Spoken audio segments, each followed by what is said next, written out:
Hi, and welcome back. Today I want to talk about something light and different, the famous Netflix series Money Heist, mainly the relationship between Denver and Stockholm. Why did they fall in love? Why was she called Stockholm? And why would a hostage be an accomplice? Psychology will help us figure out the answers, so let's begin. So, to recap the character dynamics on the show, his code name is Denver, her real name was Monica. He was one of the team members in the heist on the Royal Mint of Spain. Basically, he was a captor, and she was a secretary carrying the baby of her married boyfriend. But here, she was a hostage in the heist among many other hostages. He was ordered to kill her by Berlín, the second in command.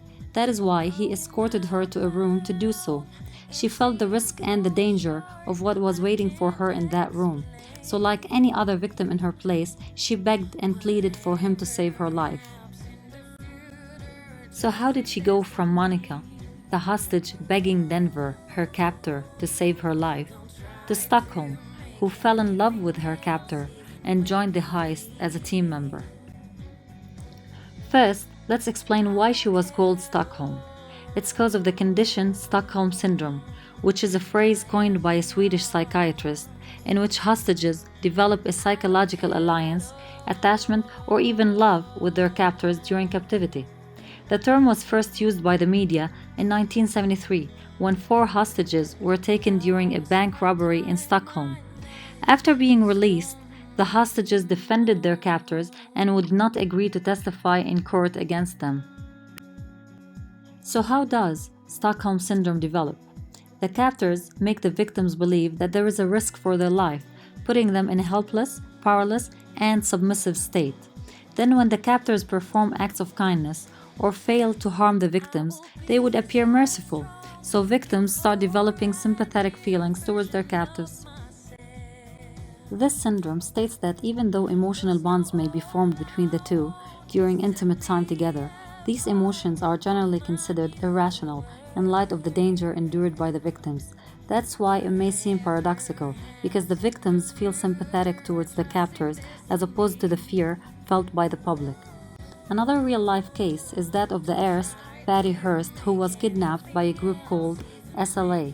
Then 2 months later, Hearst announced that she had joined the SLA under the pseudonym of Tanya. The FBI indicate that roughly 8% of victims show evidence of Stockholm Syndrome, provided the presence of 3 key factors: the passage of time, continual contact, and small acts of kindness without direct and persistent abuse. This was portrayed in the series, where the captor Denver showed acts of kindness towards his captive throughout, which is one of the key factors for Stockholm Syndrome to develop. He did not kill her, he hid her away to save her life, showed her mercy, nursed her wounds, protected her from his boss. So attachment started to develop as a result. She fell in love with her captor and eventually joined the team and was called Stockholm. According to psychoanalysis, such a condition can occur due to the positive emotional bond between the captor and victim, which is actually nothing but an unconscious defense mechanism of the ego under stress. The condition may also develop as a result of survival instinct, where the victim's need to survive is stronger than their impulse to hate the person who has created the dilemma. So the victim eventually begins to believe that their positive sentiments are genuine. Other ideas, like dominance hierarchies and submission strategies, help to explain the illogical reasoning behind the symptoms of Stockholm Syndrome.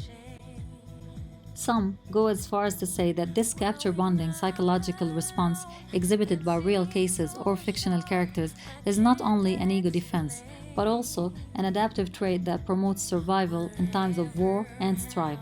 That's why this syndrome has grown to include also victims of domestic abuse, child abuse, human trafficking, and others, where the victim shows emotions towards the captor inconsistent with normal feelings in similar conditions.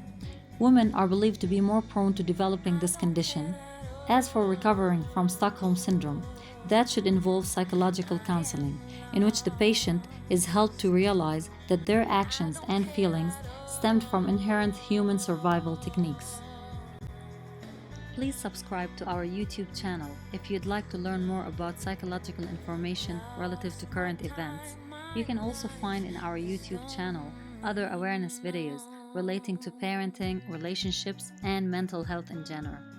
In our future videos, we will also talk more about the psychological concepts and moral dilemmas from Money Heist. Thank you for watching. Please like and follow our social media pages on Facebook and Instagram. Stay safe and be kind. Goodbye.